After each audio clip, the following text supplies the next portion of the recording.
بسم الله الرحمن الرحيم. حبايبي واخواتي جمهور الاتحاد وجمهور الاهلي، اعتقد ان ده اول فيديو في القناه بيجمع جمهور الفريقين في فيديو واحد وبدون اي خلافات، لاننا بنهني نادي الاهلي بالتتويج التاريخي من لدوري ابطال اسيا للنخبه النهارده ضد كawasaki الياباني. الاهلي بيكتب التاريخ عشان جده، عشان اسيا تبقى في جده. جده تستضيف نهائيات اسيا، وجده برضو هي اللي تكسب دوري ابطال اسيا في الاخر. البطوله راحت لفريق جده. الاتحاد والاهلي هم قطبين جده مهما كان اي حاجه، لكن الاتحاد والاهلي قطبين جده. جده في اسيا. من مشجع اتحادي بيهني الاهلي ويوجه رساله لجمهور الاتحاد بسبب تتويج الاهلي ده.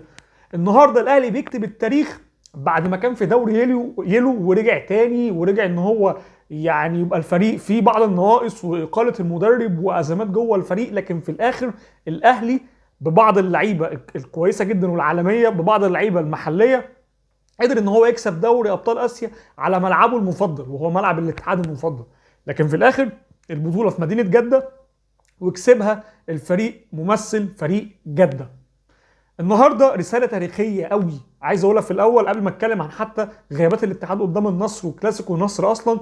لكن خلينا في الجزء الاول نتكلم. ما تنساش تعمل لايك، حاول توصل الفيديو ده ل 100 لايك 200 لايك. يعني انا بقالي كتير جدا جدا جدا جدا جدا ما اتكلمتش عن اي حاجه تخص الكره السعوديه سواء الاتحاد او اي نادي ثاني، لكن ان شاء الله يعني بحاول ان انا ابقى موجود معاك. يعني الاهلي كسب اسيا. الاهلي ظروفه قريبه شويه من ظروف الاتحاد في حته السكواد وفي حته المدير الفني. الاتحاد السنه اللي فاتت كان عنده ازمه خانقه جدا. القائد بتاعه مش موجود، في تفكك في الفريق، في ازمات. الاهلي اول الموسم كان عنده حاجه شبيهه، لكن في الاخر انت لميت الموضوع وقدرت ان تثق في مدربك لوران بلان. هو دلوقتي بينافس على حاجه معينه، دوري وكاس. دوري وكاس انا مركز على الجانب المحلي عايز اكسبه. لو الاتحاد كسب دوري وكاس هو طلع بمكاسب عظيمه جدا من الموسم ده. فدي نفس الفكره، الاهلي يركز على جانب واحد. الاهلي السكواد بتاعه يمكن مش اقوى حاجه في السعوديه ان هو ينافس على 3 جبهات، دوري وكاس ودوري ابطال اسيا. هو من البدايه عارف ان دوري ابطال اسيا هي الملاذ الامن بالنسبه له الموسم ده. ماتياس هيسلم من اول ماتش من غير هزيمه في البطوله قرر ان انا بالنسبه لي دوري ابطال اسيا هي اهم بطوله السنه انافس عليها. عشان كده الاهلي كان نسخه مرعبه جدا في دوري ابطال اسيا. الاهلي شارك الهلال في الصداره بتاع دور المجموعات. الاهلي كان هو الوحيد، الفريق الوحيد بدون هزيمه. الاهلي بيكسب رايح جاي المنافسين في الاقصائيات. الاهلي عظيم حرفيا بكل ما تحمله الكلمه من معنى. الاهلي كان هو المباراه الوحيده، مباراه وحيده بس تعادل فيها، لكن بتتكلم معايا ان الاهلي كسب كل ماتشاته اللي لعبها في دوري ابطال اسيا السنه دي. انا ركزت على حاجه، ودي رساله بحب اوجهها لجمهور الاتحاد اللي بينتقد بلان. انا مركز على حاجه دلوقتي، الحاجه اللي هي الاولويه ان انا اكسب الدوري، وان انا اكسب الكاس قدام القادسيه. كسبت الجانب المحلي. ركزت على الالقاب لان الاتحاد غايب عنه الالقاب بقاله موسمين. بعد كده كلمني في الطموح بتاع الاداء. طموح الاداء هو هيجي لما دعم الدكه. الاهلي برضو ما عندوش تدعيمات قويه في الدكه، لكن الاهلي دلوقتي بتتكلم ان هو كسب 12 مليون دولار من بطوله اسيا. هيكسب مكاسب عظيمه جدا من الاتحاد السعودي. الصندوق الاستثمارات بدأ ان هو يحصد نتائج قاريه على ايد الاهلي. فدلوقتي هيتوفر له سبل تانية عشان خاطر انا بالنسبه لي في استثمار اخر. في نقطه تانية بتتكلم عن التدعيمات بقى بتاعت الموسم. هيبقى الاولويه للاهلي لان الاهلي بطل اسيا. الاهلي بطل اسيا. فانا في رساله عشان في قطاع مش هين من جمهور الاتحاد بيتكلم ان الاتحاد مذبذب وهو بيكسب الماتشات بالعافيه. اكسب بس توج بلقب، توج بلقب الاول وبعدين اتكلم، لان انت دي النقطه اللي انت واقف فيها على ارض ثابته. جمهور الاهلي كله دلوقتي واقف على ارض ثابته، هو بطل اسيا. هو بطل اسيا. النقطه الثانيه اللي عايز انقل عليها الفيديو بقى حكايه الغيابات بتاعه الاتحاد قدام النصر النهارده. على جانب كده صغير، الاتحاد النهارده تدريباته كلها شهدت اللعيبه اللي رجعت.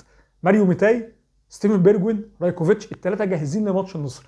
لكن مفيش اي بيان رسمي لحد دلوقتي بياكد ان الثلاثه جاهزين، لكن الثلاثه مشاركين في التدريبات الجماعيه والثلاثه موجودين عشان خاطر هيلعبوا مباراه النصر. المباراه دي هي مباراه الموسم. انا شايف ان مباراه النصر مباراه الموسم، مباراه صعبه على ملعب الاول بارك.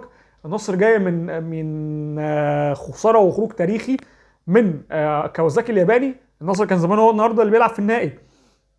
فالنصر مريح وبعيد عن الاضواء، في ازمات في الاعلام وفي ازمات في الميديا عن اقاله بيولي وعن لعيبه كتير جدا ما تستاهلش تلعب وعن ماجد الجمعان والازمات اللي بتواجهه، لكن في الاخر الاتحاد لازم يكسب الماتش ده باي طريقه. انت بتكسب منافس مباشر ليك على الدوري، النصر لسه ما خسرش الدوري رسمي، هو يبقى الماتش ده لو الفرق زاد 12 نقطه خلاص كده انت ركنت النصر بره المنافسه خالص. النقطه الثانيه والمهمه، انت استعدت الاهم، لعيبتك كلهم ماريو ميتاي ستيفن بيرجوين يعني دول علامه مميزه جدا في الخطوط الدفاعيه، قصدي ماريو ميتاي ورايكوفيتش. ستيفن بيرجوين قدام، انت الاتحاد كان بيهاجم من جنب واحد، الاتحاد تحس هو بيلعب بايد واحده، ستيفن بيرجوين لعيب بيقف على الكوره، لعيب عنده مميزات تانية مختلفه شويه عن موسى ديابي، لكن في الاخر هو كان بيكمل المثلث المرعب اللي كان قدام، فالراجل ده لازم يبقى موجود. وجود ستيفن بيرجوين على راس قائمه الاتحاد هي اهم حاجه مع رايكوفيتش. ممكن لو ماريو ميتاي ما لحقش ممكن تعوض، لكن رايكوفيتش وستيفن بيرجوين حرفيا حرفيا حرفيا ثنائي لا يعوض جوه نادي الاتحاد. فعشان كده انا من اهم الحاجات اللي ساعدتني النهارده ان الثلاثه دول جاهزين للكلاسيكو. الكلاسيكو ده لازم الاتحاد ان شاء الله يكسبه باي طريقه عشان يبقى ده كلاسيكو الدوري. انت كده خلصت الدوري، انت المنافس الاول بتاعك الهلال عنده ازمات بالجمله، مفيش مدرب، بيلعب بمدرب مؤقت، ثلاث ارباع اللعيبه مهدده بالرحيل. المنافس اللي وراه هو خرج من اسيا، وحرفيا دلوقتي الكلام كله عن ازمات يعني بالجمله في النادي. المنافس الثالث وهو الاهلي كسبان اسيا، هيفرح باسيا شويه وهو بعيد عنك.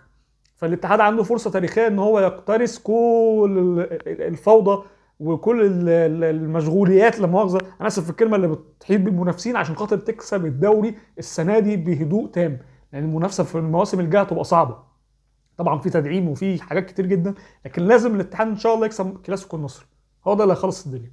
في النهايه كان معاك احمد خالد، حلقه من هوة المدربين، حلقه جديده بنتكلم عن اخبار الاتحاد. دايما انا كنت بتكلم هنا، لكن الفتره الاخيره هي مش احسن حاجه معايا، لكن هحاول ان شاء الله اثبت كل يوم يومين حاجه كده بتخص الاتحاد، بحيث ان احنا نبقى موجودين ان شاء الله.